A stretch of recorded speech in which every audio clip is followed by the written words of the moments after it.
Start कर। Yes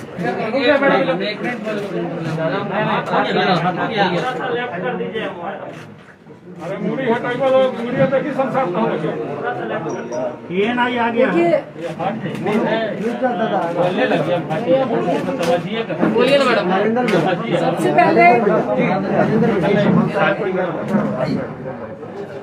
सबसे पहले आप सबका धन्यवाद करते हैं कि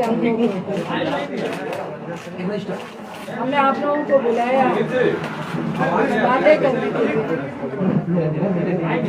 और आप लोग मैं आप सबका धन्यवाद करती हूँ। और दूसरा, बिहार के तमाम पार्टियों के एमएलए, एमपीज, छोटे जनप्रतिनिधि, बड़े जनप्रतिनिधि, इवन जदयू के भी, भाजपा के भी, राजद के भी, सीपीआई सीपीएम के भी, तमाम लोगों ने, कांग्रेस के भी, तमाम कई मंत्रियों ने भी जो सपोर्ट किया पप्पू जी को, उसके लिए हम सबका धन्यवाद करते हैं। तीसरी बात, बहुत राजनीतिक लोग भी चाहते थे कि आज की प्रेस कॉन्फ्रेंस में हम लोग भी साथ आपके खड़े हो। मैं उन सब से माफ़ी चाहती हूँ, क्योंकि मेरा मकसद आज भी अभी तक राजनीति खेलने का नहीं है। ये महामारी का वक्त है, इसलिए मैं उन सब से माफ़ी चाह रही हूँ, क्योंकि सत्ताधारियों को ऐसा कुछ भी मैं महसूस नहीं कराना चाहती जिसकी आड़ में वो लगे हुए हैं। ये महामारी का वक्त है, लोगों को बचाने का वक्त है, इसलिए मैं माफ़ी चाहूँगी कि मुझे ये प्रेस कॉन्फ्रेंस को राजनीतिक लोगों के साथ नहीं करना है। मैं उन सब का धन्यवाद करती हूँ कि जो तहे दिल से पप्पू जी के साथ है। सही मायने में देखिए, लोग पप्पू जी के साथ इसलिए नहीं खड़े हैं कि अभी 4 दिन में चुनाव हो रहा है या कुछ ऐसा होने वाला है, क्योंकि बहुत बड़ी पार्टी है। आज इसलिए खड़े हैं लोग क्योंकि महामारी चल रही है, पैंडेमिक चल रहा है, दूसरी लहर चल रही है और कईयों की जानें जा रही हैं। सब लोग भयभीत हैं और उस भय में हम और आप एक दूसरे का सपोर्ट बन रहे हैं।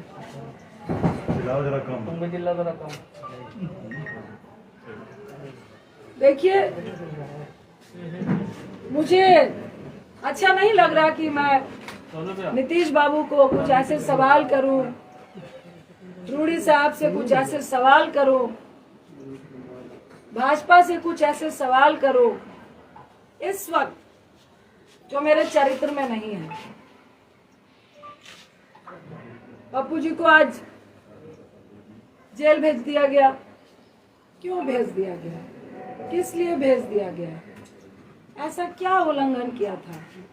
ऐसा कौन सा अपराध था? 32 साल पुराना केस, सुबह 9 बजे से घर से लेकर गए हैं। पहले बोला लॉकडाउन का उल्लंघन है।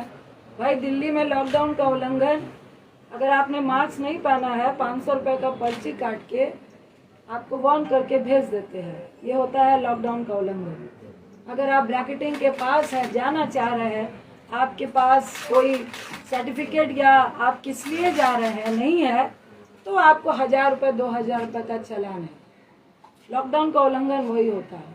उनको लगा कि अब लॉकडाउन का उल्लंघन से तो बात नहीं बनेगी। तो ये कौन लोग थे, किनके इशारे पे हुआ?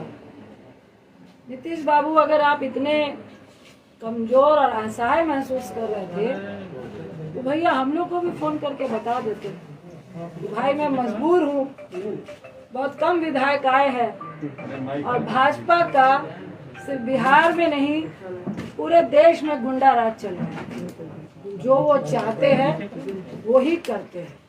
सत्ता में अगर आप हैं तो वो चोर नहीं है, अगर आप सत्ता में नहीं है तो आप चोर हैं। मुझे तो परेशानी के साथ हंसी भी आ रही थी कि ना चोर को पकड़ूंगा ना चोरी को पकड़ने दूंगा, ना मैं खुद काम करूंगा ना किसी को काम करने दूंगा।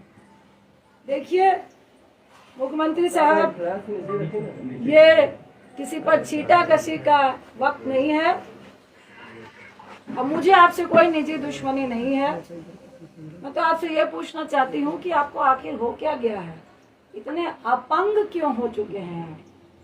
ऐसी कौन सी चीजें हैं जिसके दबाव में आप वो सब कुछ कर रहे हैं जो बिहार को गवारा नहीं है? क्या बालिका गृह कांड है? क्या आपकी बहुत सारी फाइलें हैं? क्या आपके केस है? नीतीश बाबू, मेरा मन नहीं है लेकिन बताइए, 91 में आप पे हत्या का केस हुआ, 2011 में आपने उसको रफा दफा किया, और हम भी चाहते हैं, हम भी समझते हैं कि राजनीति में केसेस होते हैं, कानून अपनी कार्रवाई करता है। 89 पे पप्पू जी पे केस हुआ, अभी वो तीनों लोग जो इस कांड का सूचक था, जो जिसने बोला कि मेरा किडनैप हुआ और जो गवाह था, उन तीनों का वीडियो चल रहा है कि ये केस फर्जी है। 32 साल पुराना केस आपको इस महामारी के वक्त याद आया, क्यों? इसी में सारी बातें छुपी है। रूडी साहब, क्या बोलूं, मुझे तो एक शब्द नाम लेने का मन नहीं कर रहा। और मैं उनसे ये सबसे पहले मैं आपके माध्यम से उनसे पूछती हूँ कि आपका राजनीतिक इतिहास क्या है? आप राजनीति में कैसे आए, क्या संघर्ष किया? मैं पूरी बात रूडी जी नहीं बताऊंगी। आप पायलट थे, आप कैसे क्या किए, किनको नौकरियां दिलाइया, किसके आशीर्वाद से आप राजनीति में आए, कैसे मंत्री बने, और आपके घर में उत्तराखंड में फार्म हाउस से लेकर, बिहार से लेकर, दिल्ली से लेकर कहां कहां पे जितने भी स्टाफ हैं, रूडी साहब आप ही बता दीजिए, सैलरी कहां से उठाते हैं? जो कॉन्स्टिट्यूशन क्लब में आपको इंचार्ज बनाया गया, वहां पे कितना घोटाला हुआ वो आप ही बताएंगे। वहां कितने स्टाफ हैं और कितने काम कर रहे हैं और कितने आपके यहाँ पे काम कर रहे हैं वो भी आप ही बताएंगे। आप स्किल इंडिया के मिनिस्टर थे, मोदी साहब ने आपको क्यों हटाया वो भी आप ही बताएंगे।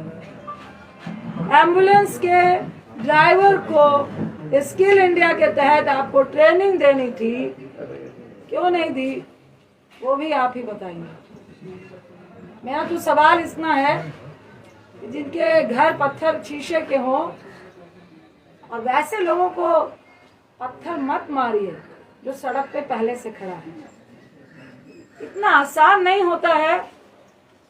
ये कोई ड्रामा या नाटक नहीं चल रहा है कि हम पिक्चर खिंचाने के लिए लाशों के ढेर पे जा रहे हैं, फोटो खिंचाने के लिए शमशान घाट में जा रहे हैं, फोटो खिंचाने के लिए अस्पताल अस्पताल घूमने का काम कर रहे हैं। ये मजाक नहीं है। रूडी साहब, मुख्यमंत्री साहब और ये भाजपाइयों कमरे में बैठ के लॉबी लॉबी खेलने में बहुत मजा आता है, मॉडलिंग करते हुए सेटिंग करने में बहुत मजा आता है। और रूडी साहब की राजनीति हैसियत राजनीतिक व्यक्ति से ज्यादा सेटिंग और लॉबी लॉबी करने वाली है। आज उसी के बल पे जिस तरह आपने पप्पू जी को जेल भेजने का काम किया है, भाई वो तो सड़क पे खड़े थे, अपनी मौत का कफन बांध के परिवार को, पत्नी को, बच्चे को, तमाम लोग को छोड़ के पहले ही अपनी जान देने के लिए खड़े थे। आपने उनको जेल भेज दिया, डरा दिया आपने। कितना डराएंगे? आपने तो मुझे भी जगा दिया। मैं एक सेकंड भी बाहर मास्क के बगैर नहीं रहती हूँ, लेकिन आज हूँ। आपने किया। अब जब तक पप्पू जी जेल में है, खेल तो होगा और अस्पतालों का निरीक्षण भी होगा। जो बेड आप लोग बेच रहे हैं प्राइवेट और सरकारी, और जिन माफियाओं से मिलकर ड्रग्स की कालाबाजारी हो रही है, ऑक्सीजन की कालाबाजारी हो रही है, रेमडेसिविर की कालाबाजारी हो रही है, ये खुंदक सिर्फ पप्पू जी के राजनीतिक कद से नहीं है, ये खुंदक आपकी और ड्रग्स कंपनियों की अरे बोल लो भाई, तुम्हें लोग पीछे जो एक साथ मिली भगत से जो आप पैसा कमाने में आज बिहार में रोक लग रही थी। हर अस्पताल में लगातार लोग रोक लगा रहे थे। हर अस्पताल में एक तरफ 95,000 का ऑक्सीजन सिलेंडर मिल रहा था, तो कोई व्यक्ति आपको फ्री में पहुंचा रहा था, आपकी दुकान बंद हो रही थी। आपने छेड़ा है, अब तो हम लोग भी चप्पा चप्पा छानेंगे। कितनी मिली भगत है, ये तो सबके सामने है, सरेआम है कि जहां पर शमशान घाट में 200 लाशें जल रही है, वहां आप 10 दिखाते हैं। सिर्फ बिहार में नहीं, हर जगह पे, उत्तर प्रदेश में, दिल्ली में, मध्य प्रदेश में, जहां जाइए वहीं ये हाल है। देखिए, सत्ताधारियों को उतना ही डराना चाहिए जितने में लोग डरे। इतना भी मत डराइए कि लोग डरना भूल जाए। और जो सड़क पे खड़ा हुआ व्यक्ति को आप जब डराने की कोशिश करते हैं, मौत का कफन बांध के खड़ा हुआ व्यक्ति, उस व्यक्ति को जब आप डराने की कोशिश करते हैं, तो डर खुद डर जाता है। ये सत्ताधारियों को समझना चाहिए। और इस महामारी में भी सबसे बड़ी अगर कोई महामारी है, वो है लालची सत्ताधारी, जो इस बड़ी महामारी से भी बड़ी महामारी है। वैसे लोग जो आज सत्ता में विराजमान है, जो जनता को मरते देखकर कीड़े मकोड़े समझते हैं और खुद को उनको मारने वाली दवाई समझते हैं।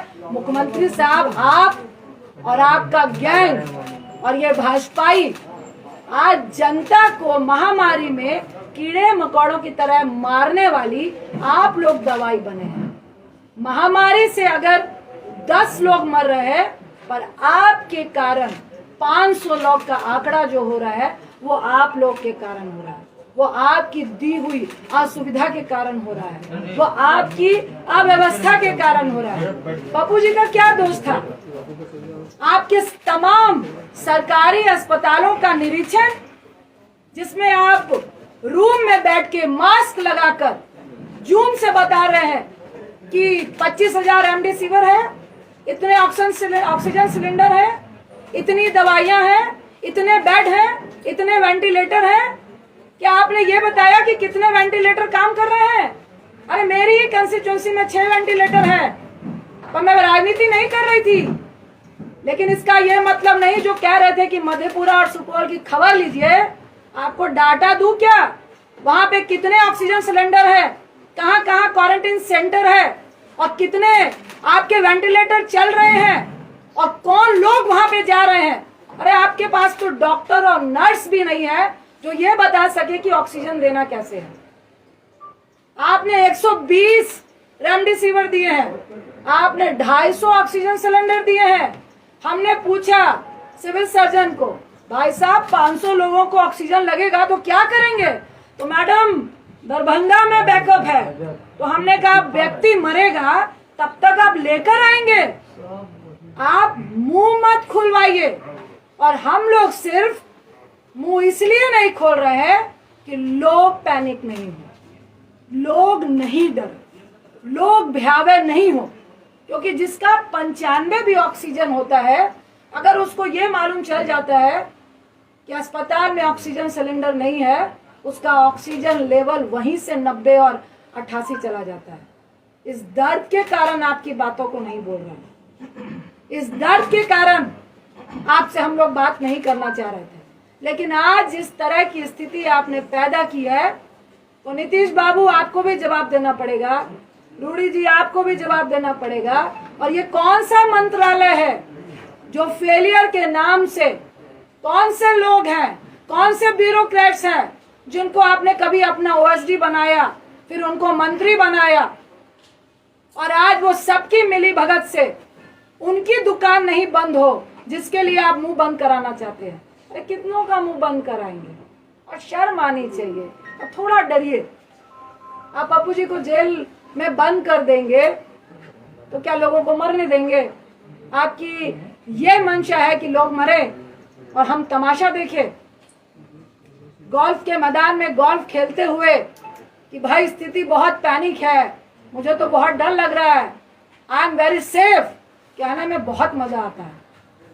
मोदी साहब आप भी आइए, जो सेंट्रल में चुप्पी साध के बैठे हैं, ये आपके ही क्रियाकलापों का प्रेरणा है जो आज आपके लोग कर रहे हैं।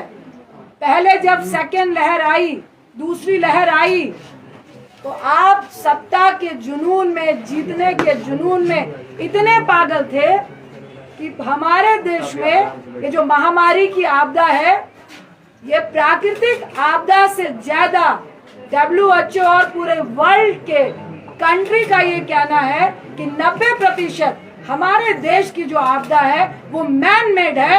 आपके प्रधानमंत्री, आपके सत्ताधारियों ने इसको जबरदस्ती फैलाने का काम किया है, लोगों को मारने का काम किया है। और आपको शर्म नहीं आ रही कि उस बीच में अगर कुछ लोग अपनी जान की परवाह किए बगैर आपकी मदद करना चाहते हैं तो आप जेल जेल खेल रहे हैं, आप राजनीति खेल रहे हैं, आप लॉबी खेल रहे हैं।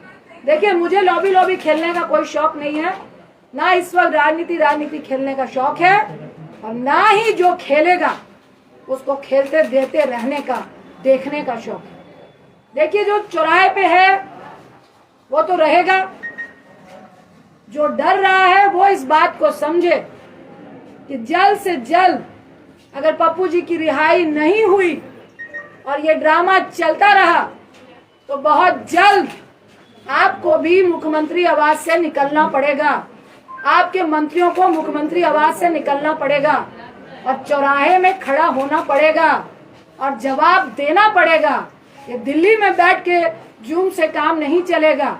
अगर आज आप फर्जी केस में पप्पू जी को जेल में डाल के ये जो प्रशासन और डॉक्टर का खेला खेल रहे हैं, 3 दिन से उनको पटना से मधेपुरा से वीरपुर, और अभी प्रशासन और डॉक्टर के सूत्रों से हम बता रहे हैं कि उनको दरभंगा आप भेज रहे हैं, और उसमें डॉक्टर बोल रहे हैं कि हमने लिखा है कि higher medicine, higher doctor facility की रिक्वायर।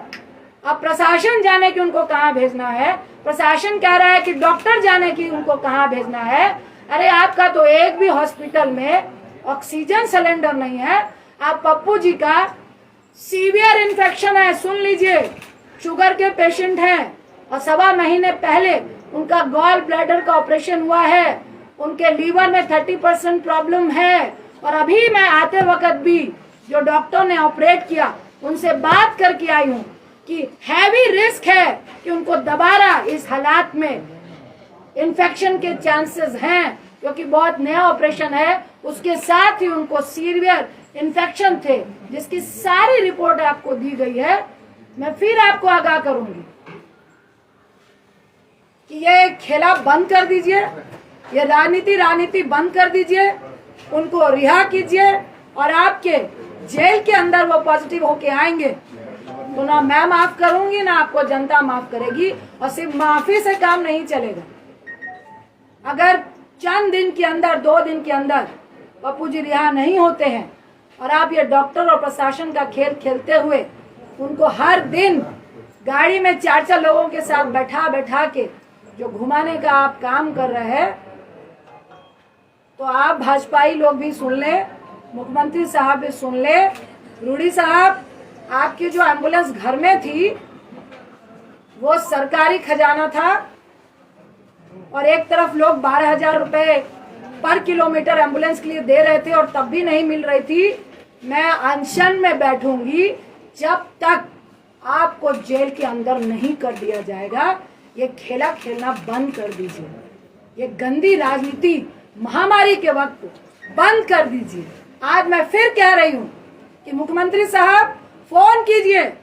अगर आपको लगता है कि कोई मदद करने में राजनीति कर रहा है, मुझे फोन कीजिए, पप्पू जी को फोन कीजिए और बताइए कि पप्पू जी मदद कीजिए, महामारी है, हम सब मिलके काम करेंगे। लेकिन ऐसे मत कीजिए जहां आपको लग रहा है राजनीति हो रही है। हम आपको सहयोग देने के लिए तैयार हैं। फिर आपको आगाह कर रही हूँ, इस महामारी में राजनीति मत कीजिए, किसी की जान मत लीजिए।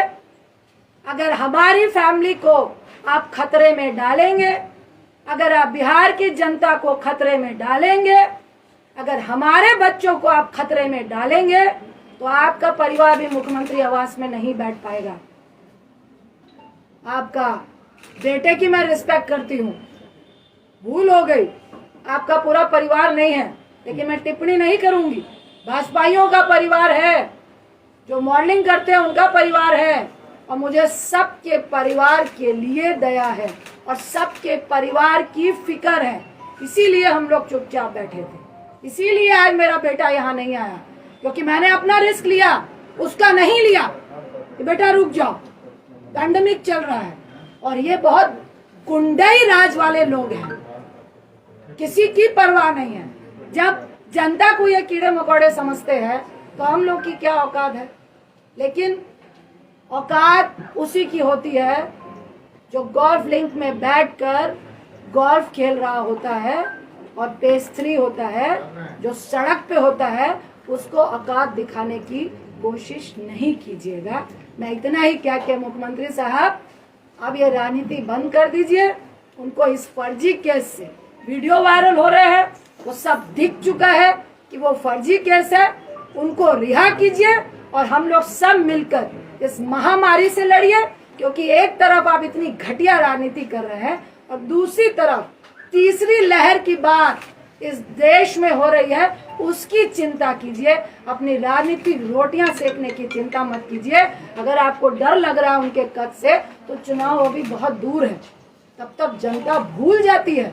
ये आपको हम लोगों से ज्यादा मालूम है, इसलिए महामारी की फिक्र कीजिए, राजनीति की फिक्र मत कीजिए।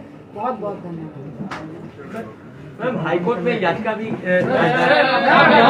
इसे खारिज कर दिया गया है, जो जानकारियां हमें मिली है। देखिए, वो खारिज नहीं है, उन्होंने कहा कि आप प्रोसेस से आइए। ये देखिए, हमको सबसे पहले मैं कहूँगी कि मुझे कोर्ट पे पूरा विश्वास है, न्यायपालिका पे पूरा विश्वास है। इन्होंने सोची समझी साजिश से इनको जेल भेजा, क्योंकि 17 तक कोर्ट बंद है और कोई भी मैटर इस तरह से सुना नहीं जा रहा है। लेकिन आज हम लोगों ने मेंशन किया है, इन्होंने तो सुप्रीम कोर्ट की भी धज्जियां उड़ाई है। सुप्रीम कोर्ट ने कहा है कि इवन 7 साल से नीचे वाला भी कोई मुजरिम भी है, उस पे भी अगर जेल जाने की नौबत आती है तो आप इस पैंडेमिक में उसको जेल नहीं ले जाएंगे, और अगर कोई जेल में है भी तो उसको 90 दिनों की आपको पैरोल देनी है। सही मायने में कानूनी तरीके से जब इनको मधेपुरा भेजा गया तो मजिस्ट्रेट को ही खड़े खड़े इनको बेल दे देनी चाहिए थी। लेकिन ये रणनीति है, और मैं नहीं चाहते हुए मैं कहूंगी कि दबाव में है। वहां पे कुछ हो रहा था, लेकिन रात के 8 बजे नहीं हुआ। ये लोग खरीद रहे हैं और इनको जबरदस्ती इस मंशा से तंग किया जा रहा है कि पप्पू जी तंग हो, 4-5 दिन रहे, उनको भी महामारी से डर लगे, उनको भी जेल से डर लगे। जब वो डर जाएंगे तब हम देखेंगे। ये एक षड्यंत्र चल रहा है और इसमें सुप्रीम कोर्ट की भी धज्जियां उड़ाई जा रही हैं। आज हम लोगों ने मेंशन किया है डॉक्टर मेडिकल को लेके ही कि सुप्रीम कोर्ट का हवाला देते हुए इनको जमानत मिलनी चाहिए। आपने 4 लोगों को सड़क पे खड़ा करने की बात कही थी, नाम मेंशन नहीं किया आपने। देखिए, जब खड़े होंगे तो आप खुद देख लेंगे कौन कौन मंत्रालय इस पैंडेमिक में फेलियर है और किन किन नींद हराम हो रही है, और किसका माफियाओं से और इस ड्रग्स माफियाओं से बिजनेस चल रहा है, वो पूरा बिहार जान रहा है। मैडम आप बिहार में है, आप कब तक बिहार में रहिएगा मैडम? बंद करा दिया गया है, बहुत जगह लोग जो है खा नहीं पा रहे हैं, जो खाना मिलता था उसको देखिए, ये मैं कहूँगी कि महामारी में बहुत ही घटिया किस्म की राजनीति हो रही है। हम लोग का खाना अभी भी बन रहा है, लेकिन वो परमिशन नहीं दे रहे हैं, पास नहीं दे रहे हैं। हम लोग फिर पास के लिए लगे हैं। मैडम आप कब तक बिहार में पास हैं? नहीं देंगे तो हम लोग वोट देंगे। मैडम आप बिहार में मैडम पप्पू यादव उजागर कर रहे थे काफी खुलासों को, आप उनको कंटिन्यू रखेंगी जो वो कर रहे थे? देखिए, और कहीं प्रशासन भी आप पर ये कार्रवाई कर सकती है? मैं बिहार हूँ, मैं दिल्ली हूँ, मैं कहाँ हूँ, लेकिन आपके अस्पतालों का निरीक्षण लगातार चलेगा और आपके अस्पतालों की पोल अगर आपने सही नहीं की तो वो आप लोग फोटो देखेंगे, उसके वीडियो चलेंगे। जहाँ पे ऑक्सीजन की कमी होगी, जो हम लोग से मांगेंगे उनको ऑक्सीजन मिलेंगे। जहाँ से रेमडेसिविर ब्लैकमेलिंग होगा वहाँ भी उनका पोल खुलेगा और जिनको जरूरत पड़ेगी दवाइयों की वो भी हम लोग देंगे। जितनी मदद कंटिन्यू हो रही थी वो लगातार मदद होती रहेगी। इस पैंडेमिक में आप किसी को मदद करने से नहीं रोक सकते।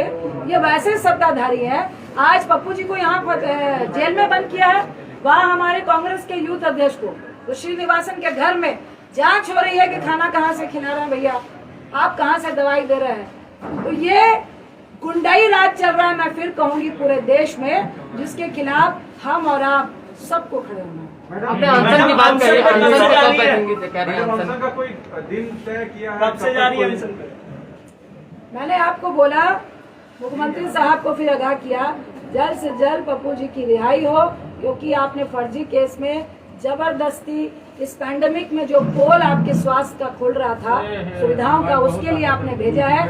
अगर आप इस तरह से छिछोरी राजनीति करेंगे तो हम लोग को भी मजबूरन आपके सामने आना पड़ेगा और जब तक आपके मंत्रीगण भी जेल नहीं जाएंगे तब तक अनशन। आरजेडी के मधेपुरा विधायक ने कल प्रेस कॉन्फ्रेंस कर कही कि ये गिरफ्तारी पहले होनी चाहिए थी, बीजेपी जो है कहीं न कहीं षड्यंत्र के तहत ये खेला करवाई है। विनाशकाल है विपरीत बुद्धि। मैडम पीएम केयर फंड जो है पारदर्शिता उसमें नहीं आई, कहा जा रहा है कि जो वेंटिलेटर खरीदे गए उसमें बहुत सारे तकनीकी खराबी चल रही है। आपको दूसरी पीएम केयर फंड की बात चल रही है। 100 रुपए किलो डीजल, 100 रुपए डीजल और पेट्रोल हो चुका है और उससे उनको 21 लाख करोड़ रुपए आ चुके हैं और पीएम फंड में भी कितने रुपए आए हैं वो उन्होंने बताया नहीं है। और ये पैसा कहाँ जा रहा है, किसकी जेब में जा रहा है? क्या मुझे तो मैं दावा करती हूँ कि ये ऑक्सीजन सिलेंडर की ब्लैकमेलिंग वालों को मिल रहा है। अभी दिल्ली में खान मार्केट में पकड़ाया था 800 जो ऑक्सीजन आपके कंसंट्रेटर है और उनका जो नवनीत कालरा वो बीजेपी और आम पार्टी से मिला हुआ है। ये तो मिली भगती और उन्हीं को पैसे दिए जा रहे हैं कि आप विदेश से मंगाइए 20,000 में और यहाँ पे 70,000 में दीजिए और फिर हमारे पार्टी फंड में भी दीजिए। तो चुनाव में आखिर सत्ता पाने के लिए किस तरह से वो एमएलए महामारी को छोड़ के सेंट्रल विस्टा पर ज्यादा ध्यान दिया जा रहा है। अभी जो मैडम सिंपल सवाल ये है कि 2005 में जब चंद्रशेखर खड़े हुए थे मधेपुरा से, उन्होंने पैम्पलेट पर आपका और पप्पू जी का फोटो लगाया था, लेकिन कल उन्होंने कहा है कि पप्पू यादव गुंडा है और बीजेपी के एजेंट है। आप सवाल का भी जवाब आप खुद ही दे रहे हैं। नहीं तो आप बताइए ना कि आपका फोटो भी इस्तेमाल किया। मुझे कोई कमेंट नहीं, वो इस लायक नहीं है। मैडम जिस तरह से पप्पू जी लगातार सरकार के खिलाफ उद्भेदन कर रहे थे, क्या रजिता रंजन जी अभियान प्रयास करके इसी तरह का पप्पू जी का जो कार्य था वो संभालेंगे? देखिए, मैं इस पैंडेमिक में तमाम बिहार वासियों के साथ हूँ और ये दुर्व्यवस्था जो स्वास्थ्य में है उसके साथ हूँ, जो हमारा सिस्टम फेलियर है उसके साथ हूँ और लगातार खड़ी हूँ। इसके लिए मुझे कोई नहीं उम्मीद। आरजेडी से कोई उम्मीद?